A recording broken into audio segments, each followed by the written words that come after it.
video, actual combat, more characters. Just like the last two videos, we're gonna watch it and then there's gonna be a breakdown.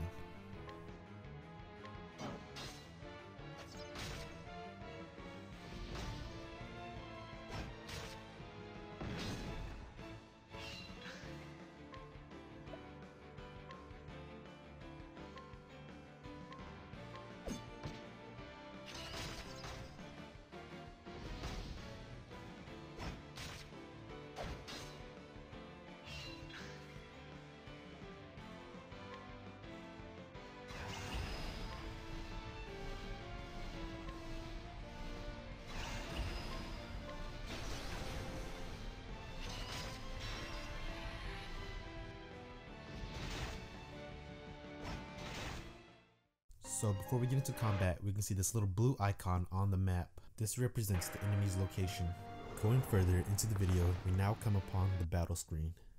At the bottom left hand corner, I believe that may be the flee button or the run, and then down at the bottom right, we have the attack button. Probably the biggest change from the normal game to the mobile game is the fact that we now have 8 characters on screen. Another change is that we are now able to see how strong the enemies are. So right below this enemy, we can see that he's level 25. This gives us a good indication of whether we should engage or flee from combat. Next, we have a screen showing the character and their 4 different attacks. So at the very bottom, we can see a button with a character on it.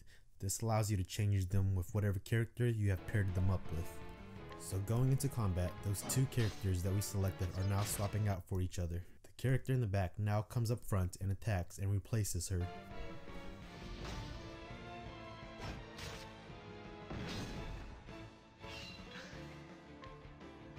So on this character's attack screen, we can see a new weapon up top. This looks like a fan and may be part of the dancer's weapon arsenal. So right here, we can see our characters getting ready to use their boost points, also known as BP. I'm also going to take this time to talk a little bit more about the combat.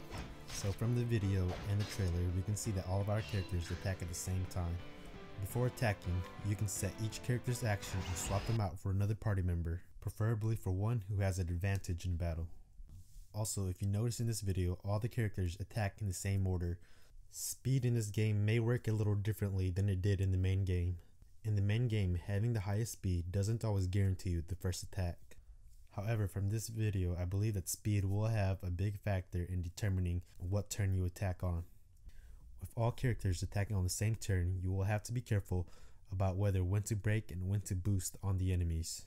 So you have to coordinate with each of your party members, seeing who's the fastest, who can get the break, and who should boost during battle. So here on this frame, we can see the boost options. There's a level 2, a level 3, and a max boost. The more BP you use, the more damage you will do. The biggest takeaway from this video though is the fact that these characters are different from the characters we saw in the trailer and different characters from the last 2 videos. So with this being a mobile game, they're definitely going to find ways to monetize it. Now, kind of like Fire Emblem Heroes, you may be able to buy new travelers, or you may be able to unlock them through story progression and or recruitment. I'll have a link to the video down below in the description, and as always, make sure to subscribe for more Octopath Traveler content.